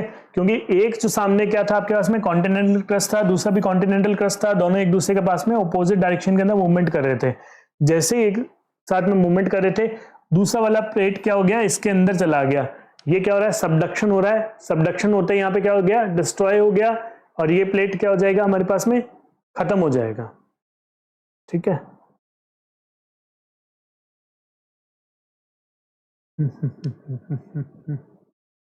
यस, देन है हमारे पास में कि इसके क्या बताएं, there are 3 ways in which convergence can occur. Convergence 3 तरीके से हो सकता है भाई, ठीक है, ढंग से समझना। Between an oceanic and continental plate, ढंग से समझना, मैं कह रहा हूं फोकस पूरा यही रखना। Between an oceanic and continental plate, देखो 3 चीजें बताई हुई है। एक तो ओशनिक और कॉन्टिनेंटल प्लेट के बीच में हो जाएगा, एक प्लेट ओशनिक हो, एक कॉन्टिनेंटल हो। फिर क्या हो, 2 ओशनिक प्लेट हो, क्या हो, 2 कॉन्टिनेंटल प्लेट हो। इन शॉर्ट में इसको अगर यहाँ पे कहूं, ठीक है, एक ओशनिक और एक कॉन्टिनेंटल प्लेट हो जाएगा, ओशनिक ओशनिक प्लेट हो जाएगा, और एक कॉन्टिनेंटल कॉन्टिनेंटल प्लेट हो जाएगी। ये 3 चीज की इसने बात कही है। अब देखो 3 चीज की बात कही है ना, तो ओशनिक और कॉन्टिनेंटल प्लेट, ठीक है। ओशनिक प्लेट जो होता है ना, देखो जैसे इन 3 केस के अलावा और कोई कन्वर्जेंस का केस नहीं बन सकता। ओशनिक प्लेट और कॉन्टिनेंटल प्लेट जब एक दूसरे के सामने आते हैं, ओशनिक प्लेट हमेशा नीचे जाता है। रीजन क्या है, हैवी होता है, जो हैवी होगा प्लेट वो नीचे जाएगा, ठीक है। तो इस तरीके से ये वाला प्लेट जो है नीचे जाता है। देखो यहाँ पे, यहां भी देख सकते हो, देखो ये क्या है आपके पास में, कॉन्टिनेंट वाला प्लेट है। ये वाला क्या है, कॉन्टिनेंट वाला प्लेट है। ये वाला क्या है आपके पास में, ओशन वाला प्लेट है ना। ये ओशनिक प्लेट है, ये ओशनिक प्लेट है। यहाँ क्या हो रहा है, कन्वर्जेंस ही तो हो रहा है, दोनों एक दूसरे के सामने ही तो आ रहे हैं। जैसे ही दोनों एक दूसरे के सामने आ रहे हैं, ये क्या होने लग गया, यहाँ पे सबडक्शन होने लग गया। ये क्या हो रहा है, सबडक्शन हो रहा है। ये टर्मिनोलॉजी आपको यूज करनी बहुत ज्यादा जरूरी है। ज्योग्राफी की टर्मिनोलॉजी है सबडक्शन, है ना। सबडक्शन जोन भी इसको कह सकते हो आप। सबडक्शन का प्रोसेस यहाँ पे हो रहा है कि ये प्लेट जो है ये इसके अंदर चला गया, दूसरे वाले प्लेट के अंदर, और यहाँ पे अब ये क्या हो जाएगा, डिस्ट्रॉय हो जाएगा, यहाँ पे मेल्ट हो जाएगा पूरा ये, ठीक है। तो सबडक्शन यहाँ पे हो रहा है। ये देखो कन्वर्जेंट के तीनों केस आ गए हमारे पास में। यहाँ पे आ रहा है कुछ समझ में, अब रिलेट हो रहा है डायग्राम, देखो कैसे अभी हो जाएगा, नहीं हो रहा है तो देखो। ये वाला जो है सबसे पहले वाला कौन सा, ये हमारे पास में कॉन्टिनेंटल क्रस्ट है, ठीक है। क्या है, कॉन्टिनेंटल क्रस्ट है। सामने कौन सा आ रहा है, ओशनिक क्रस्ट आ रहा है ना। ओशनिक और कॉन्टिनेंटल वाला केस हो गया। ओशनिक प्लेट आ रहा है और कॉन्टिनेंटल प्लेट आ रहा है, दोनों का क्या हो रहा है, कन्वर्जेंस हो रहा है, दोनों एक दूसरे की तरफ आ रहे हैं। ये देखो ये दोनों एक दूसरे की तरफ आ रहे हैं, ठीक है। ये यहाँ पे क्या हो जाएगा, इसका सबडक्शन हो जाएगा। दूसरा क्या है आपके पास में, यहाँ पे ओशनिक और कॉन्टिनेंटल वाले की जो आप बात कर रहे थे ना, ओशनिक ओशनिक प्लेट भी हो सकता है। ये रहा एक ओशनिक और दूसरा ये ओशनिक। ओशनिक ओशनिक प्लेट के अंदर भी क्या हो रहा है, यहाँ पे इसका एक सबडक्शन हो रहा है, ठीक है। तीसरी के अंदर क्या है, कॉन्टिनेंटल कॉन्टिनेंटल की बात हो रही है। ये रहा एक कॉन्टिनेंटल प्लेट, ठीक है, और यहाँ पे ये रहा कॉन्टिनेंटल प्लेट। इन दोनों का भी क्या हो रहा है, यहाँ पे कन्वर्जेंस हो रहा है, तो ये भी देखो इसका सबडक्शन हो गया, ठीक है। कॉन्टिनेंटल कॉन्टिनेंटल के अंदर भी भाई एक को तो जाना ही पड़ेगा, ठीक है। ओशनिक ओशनिक में भी एक को जाना ही पड़ेगा। ओशनिक कॉन्टिनेंटल वाले में कौन सा जाएगा, ओशनिक हैवी होता है इसलिए वो नीचे जाएगा। आ रही है बात समझ में। ये कन्वर्जेंस ऑफ प्लेट्स हैं, इनको तीनों केसेस को ढंग से दिमाग में बिठाना, अच्छे से समझना कि कॉन्टिनेंटल और ओशनिक प्लेट का जब कन्वर्जेंस होता है तो एक प्लेट होता है वो डिस्ट्रॉय हो जाता है, या फिर एक क्रस्ट जो होता है डिस्ट्रॉय हो जाता है। अच्छा, डाइवर्जेंस के केस में क्या होता है बताओ, अभी अभी हमने बात की थी। डाइवर्जेंस के केस में क्या होता है, डाइवर्जेंस के केस में न्यू क्रस्ट का फॉर्मेशन होता है। कन्वर्जेंस के केस में क्या होता है, क्या होता है, न्यू क्रस्ट डिस्ट्रॉय हो जाता है, ठीक है ना। या फिर आपको एग्जिस्टिंग जो क्रस्ट होता है वो डिस्ट्रॉय हो जाता है, क्योंकि उसके अंदर एक प्लेट का सबडक्शन हो जाता है। आई बात समझ में। फिर एक आपके पास में आ रहा है ट्रांसफॉर्म बाउंड्रीज। देखो दो चीजें की हमने बात करी थी, एक तो जो प्लेट्स हैं, है ना, ये तो चलो सब समझ में आ गया आपको, समझदार आदमी हो। चलो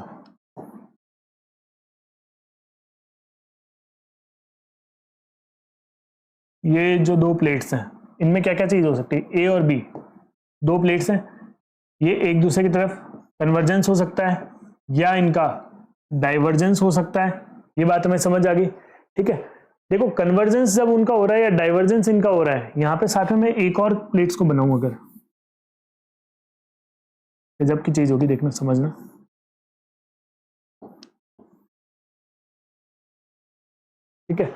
दो प्लेट्स हैं, दो प्लेट्स का जब मूवमेंट हो रहा है ना, सी और डी प्लेट नाम दे रहा हूं मैं इनको,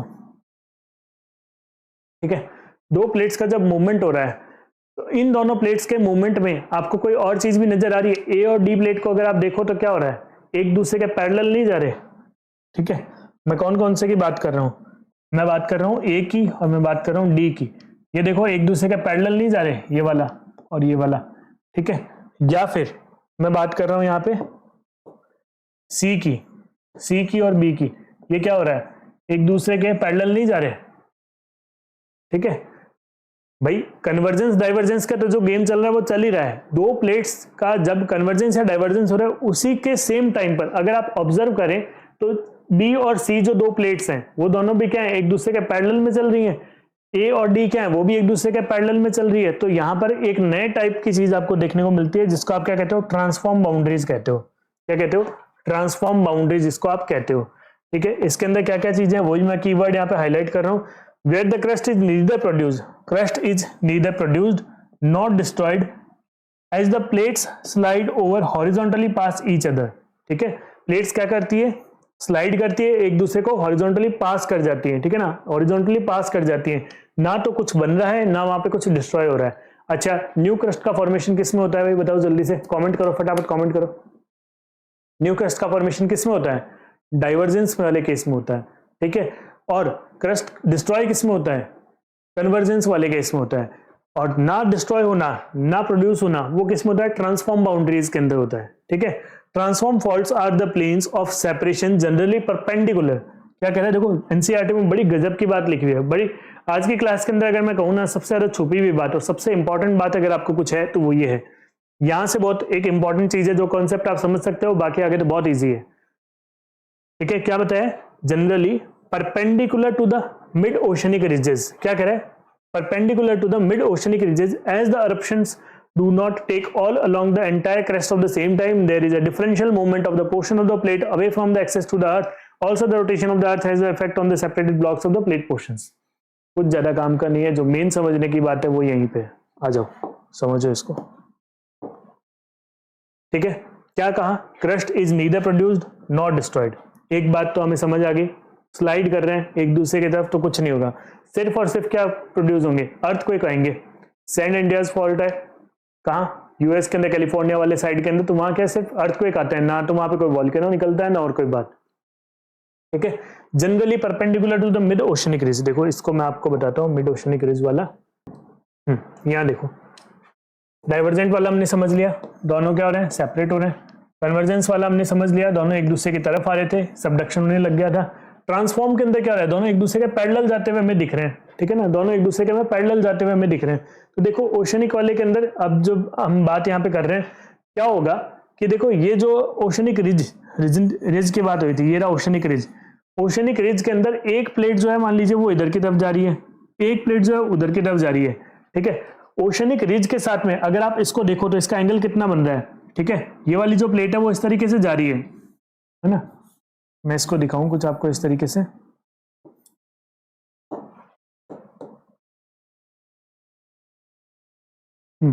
एक प्लेट आपकी इधर जा रही है, एक प्लेट आपकी इधर जा रही है, ठीक है ना। तो दोनों प्लेट्स हैं उनके अंदर क्या हो रहा था, यहाँ पे डाइवर्जेंस हो रहा था। साथ में एक प्लेट के अंदर जो मैं बात कर रहा था आपको, ठीक है, ट्रांसफॉर्म के अंदर, ये देखो यहाँ पे, ये रहा ट्रांसफॉर्म के अंदर, एक प्लेट आपकी एक डायरेक्शन के अंदर जा रही थी, दूसरी प्लेट आपकी उसके अपोजिट डायरेक्शन के अंदर जा रही थी। दोनों प्लेट्स एक दूसरे के ऐसे पैरेलल जा रही थी। क्या हो रहा था, ऐसे पैरेलल जा रही थी। जैसे ही प्लेट्स ऐसे पैरेलल जा रही हैं, अपोजिट डायरेक्शन में से पैरेलल का उनका मूवमेंट हो रहा है, तो देखो यहाँ पे क्या हो रहा होगा, कहीं पे तो ये डाइवर्जेंस हो रहा होगा, समझना इस बात को ना, कहीं पे तो ये ऐसे डाइवर्जेंस हो रहा होगा, आगे की प्लेट इधर जा रही होगी और इसमें क्या हो रहा होगा, कहीं इसकी प्लेट ऐसे डाइवर्जेंस हो रहा होगा, या इसका हो सकता है आगे कहीं कन्वर्जेंस हो रहा होगा, ये इधर जा रही होगी, इधर कहीं सामने से आ रही होगी। हो सकता है यहाँ पे कन्वर्जेंस का फिनोमिना हो रहा होगा, यहाँ पे कहीं पे डाइवर्जेंस का फिनोमिना हो रहा होगा, ठीक है ना। डाइवर्जेंस या कन्वर्जेंस तो हो रहा है साथ में, लेकिन मान लो ये ए प्लेट, ये कहीं पे बी प्लेट है ना, ये सी प्लेट और डी प्लेट। लेकिन हम ए और सी को देखें, तो हमें क्या देखने को मिल रहा है कि ये दो जो प्लेट्स हैं उन दोनों के बीच में भी आपस में मूवमेंट हो रहा है।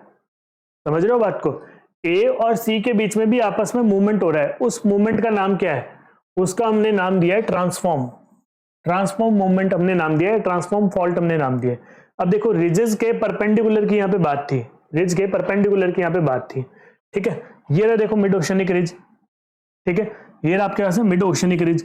ये जो मिड ओशनिक रिज है इसके साथ में अगर आप चीजों को समझो, देखो क्या हो रहा है, एक जो प्लेट जा रही थी है ना, ये मिड ओशनिक रिज थी, ये आपकी मिड ओशनिक रिज। इस मिड ओशनिक रिज के कौन सी तरफ जा रही है, एक प्लेट, एक तरफ एक प्लेट मान लीजिए इधर जा रही थी, कहीं पे कोई उसके सामने आ रही है, ये वाली आपकी सी प्लेट, ये आपकी डी प्लेट, ठीक है ना। अभी आपने क्या देखा, ये रहा इसी तरीके से आपकी सी प्लेट और डी प्लेट, ये रहा मैं यहां बना देता हूं, ये आपकी रिज है, चलो थोड़ा दूसरा ले लेते हैं। ये आपके पास में क्या है, रिज है ना। इस रिज के साथ में ये आपकी ए जा रही थी इधर, और ये आपकी कौन सी थी, सी जा रही थी इधर। तो देखो मिड ओशनिक रिज के साथ में इसका एंगल कितना बन रहा है, 90 डिग्री का बन रहा है ना। यहाँ पे इसका एंगल कितना बन रहा है, 90 डिग्री का बन रहा है। इसका मतलब ये क्या है, परपेंडिकुलर है या नहीं है, जो अभी हम बात कर रहे थे, ठीक है। मिड ओशनिक रिज जो थी उसके अंदर आप देख रहे थे कि भाई क्या होना चाहिए था, प्लेट दो डाइवर्ज हो रही है। रिज कब बनती है, रिज तो तभी बनेगी ना, ये रही आपकी रिज। रिज कब बनेगी, एक प्लेट इस तरफ जा रही है, दूसरी प्लेट इस तरफ आ रही है, तभी तो रिज बनेगी, है ना। अभी अभी हमने पहले भी बात करी हुई थी, रिज तो तभी बनती है। ये देखो, ये यहाँ पे रिज कब बन रही थी, रिज कब बन रही थी, जब दो प्लेट्स एक दूसरे के अपोजिट जा रही हैं। ऐसा ही तो पैरेलल में बहुत सारी प्लेट्स चल रही होंगी ना, ऐसे ही तो पैरेलल में बहुत सारी प्लेट्स चल रही होंगी, तो उनके साथ में क्या हो रहा होगा, बहुत सारी प्लेट्स जब ऐसे पैरेलल में चल रही होंगी तो उनमें तो ऐसा हमें मूवमेंट देखने को मिलेगा कि भाई रिज के बिल्कुल 90 डिग्री में जा रही है। इसका मतलब रिज के बिल्कुल 90 डिग्री में जाने का मतलब क्या हुआ, परपेंडिकुलर चल रही है वो, ठीक है। जो क्या दिया हुआ यहाँ पे, the planes of separation generally perpendicular to the mid oceanic ridges. आई बात समझ में, जो मिड ओशनिक रिज होते हैं उनके बिल्कुल परपेंडिकुलर डायरेक्शन में आपको क्या देखने को मिलती है, ट्रांसफॉर्म बाउंड्रीज। क्यों, क्योंकि वहां पे प्लेट्स का मूवमेंट ऐसा परपेंडिकुलर डायरेक्शन में चल रहा होता है, ठीक है। ये बात अगर आपको समझ आ गई है तो फिर बिल्कुल यहाँ पे आगे कुछ टेंशन की बात नहीं, पूरा एकदम ऐसे ही दिया हुआ है, कुछ ज्यादा टेंशन वाली बात नहीं है। चलिए then rates of plate movement. अब प्लेट का मूवमेंट हमने समझ लिया, अब प्लेट का जो मूवमेंट है उसकी रेट क्या है, भाई कितनी स्पीड से प्लेट का मूवमेंट चल रहा है, डिपेंड किसके ऊपर करेगा, मैग्मा के ऊपर डिपेंड करेगा, ठीक है। उससे पहले हम थोड़ा सा यहाँ पे एक बार आ जाते हैं, मैंने आपको एक डायग्राम के लिए कहा था कि डायग्राम हम तब समझेंगे। डाइवर्जेंट बाउंड्रीज, कन्वर्जेंट बाउंड्रीज और ट्रांसफॉर्म बाउंड्रीज। मैं थोड़ा सा अगर आपको नहीं दिख रहा है तो यहाँ पे बना दूं, ये जो डबल लाइन है वो डाइवर्जेंट बाउंड्रीज को दिखा रही है, ये सिंगल लाइन जिसके अंदर कुछ इस तरीके से शेप बनाई हुई है ये कन्वर्जेंट बाउंड्रीज को दिखा रही है, ठीक है। और ये दिखा रहा है ट्रांसफॉर्म को, ट्रांसफॉर्म बाउंड्री को। अभी हम समझ चुके हैं डाइवर्जेंट, कन्वर्जेंट और ट्रांसफॉर्म क्या होते हैं, ठीक है।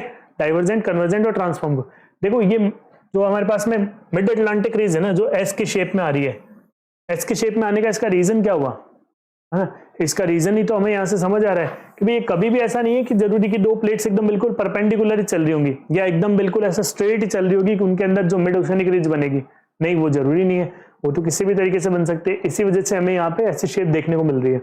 अब देखो यहाँ पे क्या है, बीच बीच के अंदर ये देखो सिंगल लाइंस यहाँ पे देखने को मिल रही है, ये सिंगल लाइन है, ये सिंगल लाइन है, ये सिंगल लाइन है, ये सिंगल लाइन है, ये सब सिंगल लाइंस बीच बीच में आ रही हैं। ये सिंगल लाइन किस किस को दर्शा रही है, ये दिखा रही है ट्रांसफॉर्म बाउंड्रीज को, कि यहाँ पे दो प्लेट्स का पैरेलल मूवमेंट हो रहा होगा और वो क्या है, रिज के बिल्कुल परपेंडिकुलर है। ये मान लो रिज होगी तो इसके बिल्कुल परपेंडिकुलर यहाँ पे मूवमेंट चल रहा होगा, है ना। तो ये आपको क्या दिखा रहा है, ट्रांसफॉर्म बाउंड्री को दिखा रहा है, ये वाली सिंगल लाइन।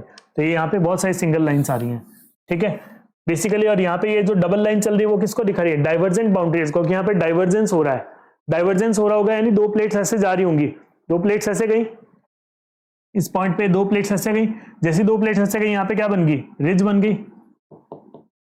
है ना, ये रिज बन गई। और यहाँ पे और भी प्लेट्स का मूवमेंट साथ में पैरेलली चल रहा होगा तो आपको पता लग जाएगा कि हाँ भाई यहाँ पे ट्रांसफॉर्म बाउंड्री बननी। इसीलिए जहां जहां पे क्या है डाइवर्जेंट आपको दिख रहा है उसके साथ साथ में क्या है, बिल्कुल ट्रांसफॉर्म बाउंड्रीज परपेंडिकुलरली चलते हुए जा रही हैं, ठीक है। इसी तरीके से देखो ये कन्वर्जेंस वाले जोन्स आपके पास में आ गए, ये पूरे कन्वर्जेंस वाले जोन है ना। कन्वर्जेंस वाले जोन से देखो आपको कुछ एक चीज मैं बहुत इंटरेस्टिंग बताऊं, यहाँ पे क्या है, इंडिया के नॉर्थ में इधर हिमालयाज है, क्या है, हिमालयाज है। और हिमालयाज का फॉर्मेशन कैसे हुआ है, कन्वर्जेंस से हुआ है, यानी दो प्लेट्स, एक तो ये वाली जो प्लेट कौन सी, इंडो ऑस्ट्रेलियन प्लेट, कौन सी प्लेट, इंडो ऑस्ट्रेलियन प्लेट, जोर से बोलो कौन सी प्लेट, इंडो ऑस्ट्रेलियन प्लेट, ये ऊपर की तरफ आई है। और इधर आपके पास में क्या है, यूरेशियन प्लेट है, या जो आप टिबेटन प्लेट को जो आप कह सकते हो, और भी माइनर प्लेट्स के अंदर हम बात करते हैं। अभी समझने के लिए आप ये ध्यान रखो, यूरेशियन प्लेट और इंडो ऑस्ट्रेलियन प्लेट जब दोनों कन्वर्ज हुई हैं, उनके कन्वर्जेंस के फॉर्म में हमारे पास यहाँ पे क्या मिला है, हिमालयाज मिला है। ठीक है, इसी तरीके से आपको ये पूरे सेक्शन के अंदर ये देखने को मिल जाएगा। ठीक है, जो हम बात कर रहे थे ट्रांसफॉर्म बाउंड्रीज का एक बहुत फेमस रिजल्ट की, वो ये रहा सैन एंड्रियास फॉल्ट। ठीक है, इस वाले सेक्शन के अंदर जो कैलिफोर्निया डिस्ट्रिक्ट है ना, कैलिफोर्निया डिस्ट्रिक्ट नहीं, कैलिफोर्निया जो एक स्टेट है यूएस के अंदर, उसके अंदर सेंट एंड्रियास फॉल्ट आपको देखने को मिलता है। बहुत ही बढ़िया है, फोटोज देखना उसकी कभी, है ना। जो सेंट एंड्रियास फॉल्ट है ये क्या चीज है, ये ट्रांसफॉर्म बाउंड्रीज का एक रिजल्ट है ना। ट्रांसफॉर्म बाउंड्रीज से क्या होता है, वहां पे आपके पास में सेपरेशन, दो प्लेट्स का ऐसे पैरेलल मूवमेंट हो रहा होगा तो वहां पे अर्थक्वेक ही आ सकते हैं। तो यही अर्थक्वेक प्रोन रीजन है ना। Yes, rate of plate movement को अब हम स्टार्ट कर रहे हैं। देखिए रेट ऑफ प्लेट मूवमेंट में क्या दिया है, the strips of normal and reverse magnetic field that parallel the mid oceanic ridge help the scientist determine the rates of plate movement. Basically कैसे पता लगता है कि भाई कितना रेट ऑफ प्लेट मूवमेंट है, कि वो मैग्नेटिक फील्ड से पता लगता है। नॉर्मल यानी प्रेजेंट वाला, प्रेजेंट वाले के अकॉर्डिंग अगर आपके पास में मैग्नेटिक फील्ड है तो आपको क्या पता लग रहा है कि हाँ ये तो अभी रिसेंटली बना हुआ होगा।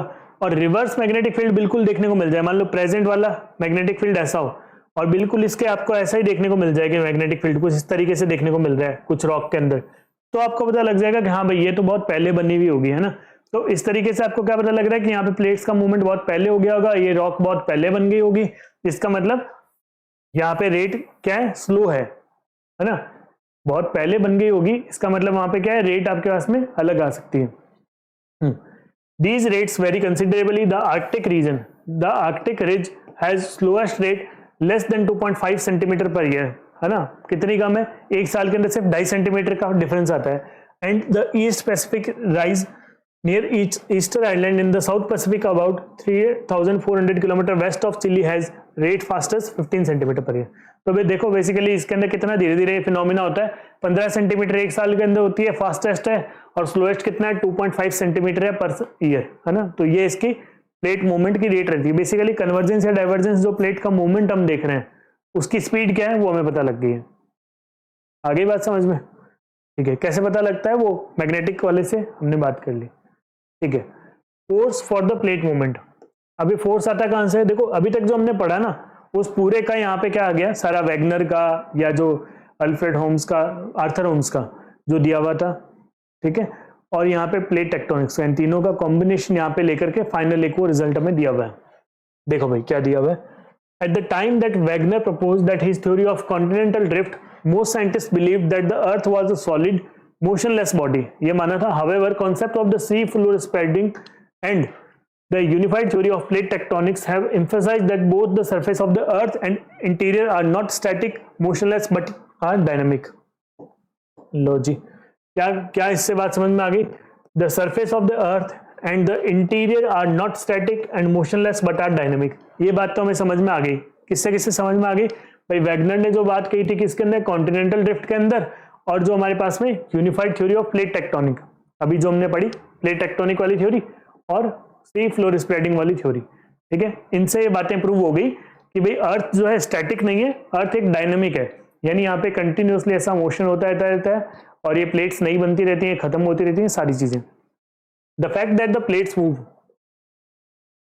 The fact that the plates move is now a well accepted fact. The mobile rock beneath the rigid plates is believed to be moving in a circular manner.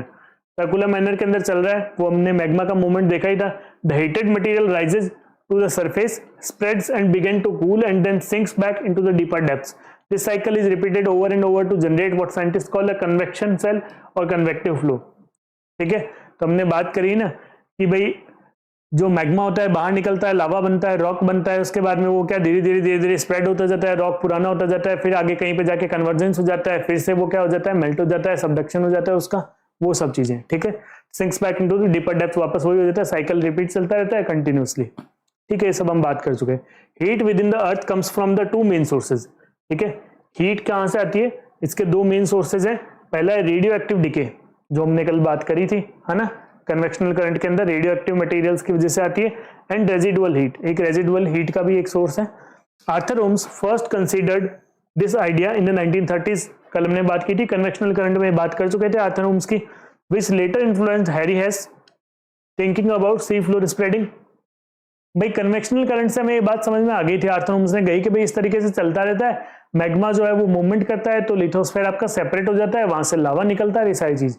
तो मतलब उसने ये जो कन्वेक्शनल करंट का idea दिया था ना, Arthur ohms ने जो आइडिया देके छोड़ दिया, हैरी हेस ने क्या किया, उसी आइडिया को आगे बढ़ाया कि अच्छा भाई कन्वेक्शन करंट जैसे चल रही है तो लिथोस्फेयर सेपरेट हो जाएगा, मैग्मा बाहर आएगा, लावा सॉलिडिफाई हो जाएगा, रॉक बन जाएगा, रॉक ठंडा हो जाएगा, फिर इस तरीके से कंटिन्यू चलता रहेगा तो सी फ्लोर स्प्रेड हो जाएगा। ये हैरी हेस ने यहां से निकाल दिया। The slow movement of hot soften metal that lie below the rigid plate is driving force behind the plate movement. ठीक है, तो बेसिकली क्या है कि यहाँ पे जो slow movement of hot soften metal, basically magma की बात कर रहा है, that lies below the rigid plate is driving force behind the plate movement. किसकी बात कर दी यहाँ पे, सारी मैग्मा की बात कर दी। ठीक है ना, ये किसको दिखा रहा है, हॉट सॉफ्टन मेटल, ये किसको दिखा रहा है, मैग्मा की बात कर रहा है। ठीक है, मैग्मा की बात कर रहे हैं जो हम कहाँ आगे बढ़ चुके हैं। यस, फिर हम बात करते हैं मूवमेंट ऑफ इंडियन प्लेट। देखो जब हिमालयस का फॉर्मेशन वगैरह इंडियन ज्योग्राफी में अपन बात करते हैं तो वहां पे ये इन डिटेल आती है चीजें। ठीक है, लेकिन फिर भी इस चैप्टर के अंदर दिया हुआ है तो हम पढ़ लेते हैं क्या लिमिटेड इंफॉर्मेशन है उसके according. The Indian plate includes peninsular India and the Australian continental portion. Basically Indian plate किससे, पेनिनसुलर इंडिया से और ऑस्ट्रेलियन कॉन्टिनेंटल पोर्शन से आती है। The subduction zone along the Himalayas forms the northern plate boundary in the form of continent continent convergence. Basically मैंने आपको last अभी diagram के अंदर बताया भी था। ठीक है, आ गया, ये देखो यहाँ पे मैंने आपको बताया था कन्वर्जेंस कन्वर्जेंस वाली चीज हो रही है। ठीक है, ये वाला मैंने लिखा भी था यहाँ पे, देखो ये वाला चीज मैंने लिखी थी कन्वर्जेंस के कारण आया है।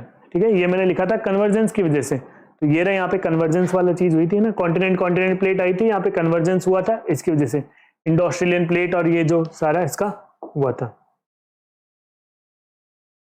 यस, ठीक है, in the east it extends through Rakhine Yoma mountains of Myanmar towards the island arc along the Java trench. ठीक है, इस तरीके से यहाँ पे म्यांमार तक आता है, राकिन्योमा तक, है ना, और उसके बाद में ये पूरी जो प्लेट का बता रहे हैं कि प्लेट कहाँ से कहाँ तक है ना, यहाँ पे राकिन्योमा माउंटेन तक आता है ये, है ना, towards the island arc along the Java trench the eastern margin of spreading site lying to the east of the Australian in the form of an oceanic ridge in the south west Pacific. ठीक है, तो इसका eastern part जो है इस तरीके से कहाँ पे, साउथ वेस्टर्न पैसिफिक के अंदर, यहाँ पे साउथ वेस्टर्न पैसिफिक के अंदर आ जाता है। द वेस्टर्न मार्जिन, ठीक है, वेस्टर्न मार्जिन की बात करें फॉलोज किरथार माउंटेन ऑफ पाकिस्तान, तो वो जो हम बात कर रहे हैं इधर जो किरथार माउंटेन, भाई अब तो वो अलग हमने मैप के अंदर वैसे दिखाया हुआ नहीं थे, प्लेट तो पूरी एक ही है ना भाई, पाकिस्तान और कोई वो अलग थोड़ी है, प्लेट तो पूरी एक है, तभी तो साथ चला है। बांग्लादेश भी साथ चला है, यहाँ पे बांग्लादेश को तो हमने अलग नहीं किया, प्लेट तो पूरी एक ही है, एक ही चल रही है वो तो ना, वो तो पॉलिटिकल बाउंड्री हमने बता दी कि भाई ये तो इंडिया है, ये पाकिस्तान है, बांग्लादेश है, नेपाल है ना, बाकी सब साथ ही है, यहाँ पे नेपाल भूटान भूटान सब साथ ही चल रहे हैं, है ना। तो यहाँ पे क्या हुआ था कि भाई ये इस तरीके से इधर किरथार माउंटेन आ गए, उधर क्या आ गए हमारे पास में राकिन्योमा आ गए, और इधर हम बात करें साउथ वेस्ट के अंदर कौन सा, ईस्टर्न डायरेक्शन के अंदर ओशनिक रिज आ गया। ठीक है, यहाँ पे ओशनिक रिज आ जाएगा, oceanic ridge south west direction के अंदर ना, तो इस साउथ वेस्ट पैसिफिक वाला ओशनिक रिज आ जाएगा, ईस्टर्न इंडिया का फेस बना रहेगा, ये ईस्ट ऑफ इंडिया है, ईस्टर्न इंडिया का फेस है, लेकिन यहाँ पे क्या आ रहा है, साउथ वेस्ट पैसिफिक का, ठीक है, रिज आ रहा है, साउथ वेस्ट पैसिफिक का एक रिज आ रहा है जो ईस्टर्न इंडिया का पार्ट, तो ईस्टर्न इंडिया की बाउंड्री आ गई साउथ वेस्ट पैसिफिक से, इधर किरथार से आ गई और इधर राकिन्योमा से आ गई इधर वाली। ठीक है, तो it further extends along the Makran coast and joins the spreading site from the Red Sea rift southward along with the Chagos archipelago. तो ये यहाँ से चागोस आर्किपेलागो वगैरह से सब कुछ आता है, मेन तो आप इतना तक ध्यान रख लो बहुत है। ठीक है, the boundary between India and the Antarctic plate is also marked by oceanic ridge divergent boundary. ठीक है, इंडिया और अंटार्कटिक प्लेट के बारे में बात कर रही है। ठीक है, इंडिया और अंटार्कटिक प्लेट जो थी नीचे थी ना, उसके अंदर क्या हुआ था, डाइवर्जेंस ही तो हुआ था, इंडिया ऊपर चला गया, अंटार्कटिक नीचे चला गया, डाइवर्जेंस ही हुआ था, है ना, अंटार्कटिक नीचे और इंडिया ऊपर, क्यों, डाइवर्जेंस की वजह से, रनिंग रफली through west east direction and the merging into the spreading site और little south to New Zealand. Basically वो न्यूजीलैंड के इधर उधर चला गया और यहाँ हम ऊपर आ गए। India was a large island situated off the Australian coast in the west vast ocean. तो ऑस्ट्रेलियन कॉन्टिनेंट वाला जो सेक्शन है, हमने भी बात की ना इंडो ऑस्ट्रेलियन प्लेट का, जो हम बात करते हैं, मतलब ऑस्ट्रेलिया इंडिया उसी का पार्ट थे। इंडिया तो एक क्या था, इंडिया क्या था, एक आइलैंड ही था, चारों तरफ पानी था, धीरे धीरे हम करते ऊपर आ गए। The Tethys sea separated it from Asian continent till about 225 million years ago. तो 225 साल पहले तक तो क्या इसने अलग किया हुआ था। ये तो यहाँ पे कितना बता रहा है, 71 मिलियन ईयर अगो की बात बता रहा है। 225 साल पहले तो हमें सबसे पहले वाले के अंदर हमने देखा था ना, तो वहाँ पे टेथिस सी आया हुआ था, चारों तरफ पानी पानी था। दिखाऊं क्या? ये देखो यहाँ पे अगर हम बात करें टेथिस सी था, ठीक है, ये रहा इंडिया जो अभी हम बात कर रहे हैं ना, ठीक है, इंडिया ये रहा एक आइलैंड के फॉर्म में, इसके आसपास में क्या था, टेथिस सी था यहाँ पे, ठीक है, तो इसी की बात करी जा रही है।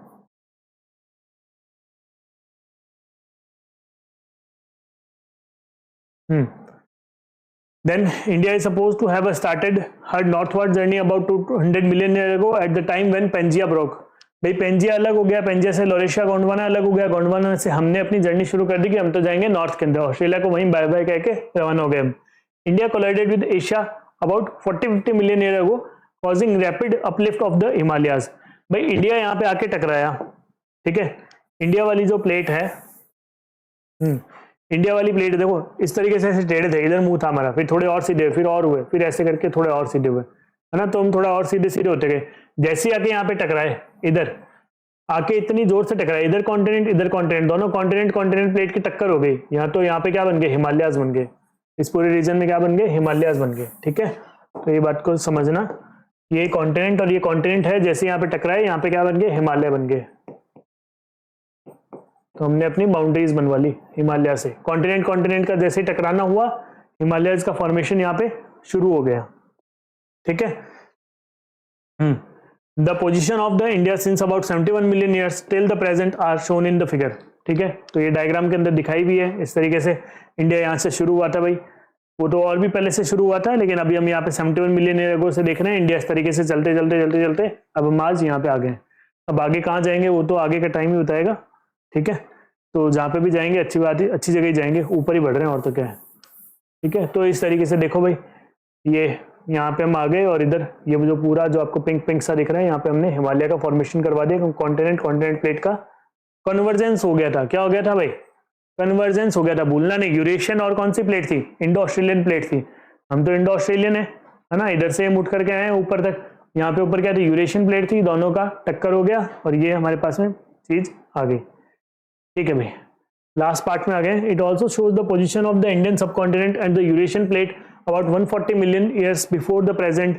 The subcontinent was located as south as 50 degree south latitude. इतना नीचे हम थे 50 डिग्री साउथ के अंदर।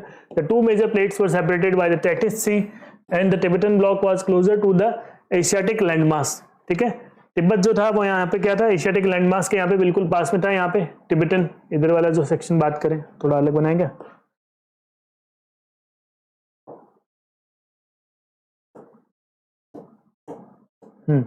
ये वाला जो यहाँ पे बात कर रहा हूं मैं, येलो से जो दिखा रहा हूं, ये क्या था, टिबेटन सेक्शन था, तिब्बत वाला जो पार्ट था, ठीक है। Was closer to the Asiatic landmass during the movement the Indian plate towards the Eurasian plate. A major event occurred that was outpouring of lava and formation of the Deccan traps. देखो basically क्या हुआ, जब हम ऊपर की तरफ जा रहे थे, इंडियन प्लेट और यूरेशियन प्लेट का मूवमेंट हो रहा था ना, यूरेशियन प्लेट ऊपर, इंडियन प्लेट हम नीचे से ऊपर तक यहाँ पे जा रहे थे, उस ड्यूरिंग ही, ठीक है, उस ड्यूरिंग ही ये हमारी जर्नी के टुवर्ड्स, ये इसी टाइम की बात कर लेते हैं यहाँ पे।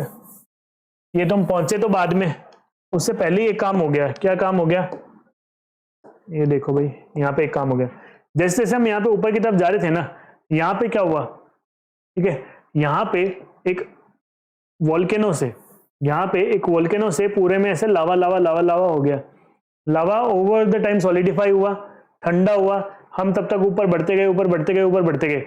आज हम जहां पे डेक्कन ट्रैप की बात करते हैं, ये जो है ना डेक्कन ट्रैप की बात करते हैं, ये जो पूरा सेक्शन की हम बात करते हैं, ये पूरा जो, अरे श्रीलंका क्यों ले लिया, ये जो पूरे रीजन की हम बात करते हैं ना, थोड़ा सा वो यहां तक भी मान लो आप, ये जो ऐसा करके ये पूरा जो सेक्शन आता है ना, ये इधर,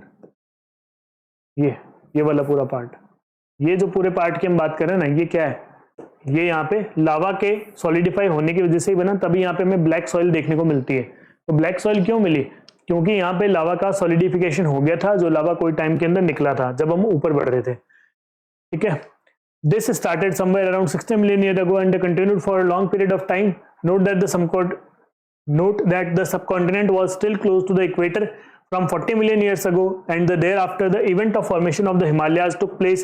Scientists believe that the process of still continuing and the height of the Himalayas still rising. है भाई, राइज कर ही रही है। ठीक है ना। अब हिमालयाज की हाइट कितनी है वो आप मुझे बताओगे, लेकिन अभी जो लास्ट हिमालयाज की हाइट कैलकुलेट करी गई थी, जब जो आप बताने वाले हो है ना, उसके अंदर 0.88 सेंटीमीटर या 0.88 मीटर की ग्रोथ हो गई है। हिमालय जो यहाँ पे है उसकी हाइट में 0.88 मीटर्स की ग्रोथ हो गई है, या फिर मैं यहाँ पे कहूँ और 88 सेंटीमीटर्स की यहाँ पे ग्रोथ हो गई है ना। हिमालय की हाइट जो पहले थी उसमें 88 सेंटीमीटर्स की ग्रोथ हो गई है। ये किसने कैलकुलेट किया? चाइना और नेपाल की एक कंबाइंड टीम गई थी, उन्होंने हिमालय की हाइट को मेजर किया और उन्होंने बताया कि लास्ट शायद 1951 के अंदर आई थिंक हो रखी थी कैलकुलेशन, जो इंडिया की तरफ से हुई थी। नेपाल को इंडिया ने अपनी असिस्टेंस प्रोवाइड करवाई थी, सारी कैलकुलेशन तब करवाई थी। तो उस टाइम पर जो कैलकुलेशन करी गई थी उसके अंदर 88 सेंटीमीटर की ग्रोथ हो गई। तो ये प्रेजेंट हमारे पास में एक फैक्ट है, हमें पता है हिमालयाज की हाइट कंटिन्यूसली आज भी ग्रो कर रही है। रीजन क्या है? यहाँ पे कॉन्टिनेंट, इधर भी कॉन्टिनेंट, दोनों का कन्वर्जेंस हुआ। तो कन्वर्जेंस की वजह से क्या हो रहा है? एक प्लेट का सबडक्शन हो गया और वहां पे आपके पास में फोल्ड माउंटेन्स जो है वो ग्रो कर गए। ठीक है, सेडिमेंट्स उनके ऊपर आ गए। तो इस तरीके से हिमालयाज जो है इवन टुडे आर राइजिंग, ये बात है। सो यहाँ पे हमारा चैप्टर खत्म होता है। आई होप कि आपको सारे कॉन्सेप्ट्स बहुत अच्छे से समझ में आ गए होंगे। अगर फिर भी आपको कोई भी इशू हो तो आप इस वीडियो को एक बार रिविजिट कर लीजिए। आज का जो सबसे इंपॉर्टेंट कॉन्सेप्ट था वो भी मैंने आपको बताया, फोकस आपका हो सकता है वहां पे रहा हो। अगर फिर भी कोई भी वजह से आपको नहीं समझ में आया तो आप एक बार उसको प्लीज रिविजिट करिए। Thank you so much for learning with Winsome digital learning.